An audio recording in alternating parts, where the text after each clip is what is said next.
Hi అండి అందరికీ. మీలో చాలామంది తల్లికి వందనం పడలేదనేసి సచివాలయంకి వెళ్ళి వాళ్ళు చెప్పే సమాధానం అర్థం కాక నిరాశతో అయితే వెనుదిరిగి రావడం జరుగుతుంది.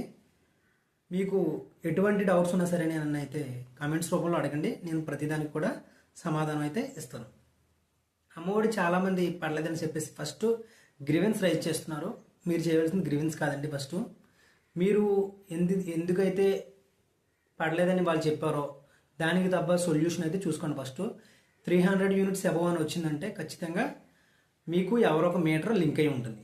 ఆ మీటర్ మీరు డీసీడింగ్ చేయించుకుని తర్వాత మీరు గ్రీవెన్స్ రైజ్ చేసుకున్నట్లయితే భవిష్యత్తులో కూడా మీకు అమౌంట్ పడే అవకాశాలు అయితే ఉంటాయి. ఇదేంటి అప్డేట్. ఇటువంటి అప్డేట్స్ మీకు కావాలంటే ఖచ్చితంగా నా ఛానల్ అయితే సబ్స్క్రైబ్ చేసుకోండి. Thank you.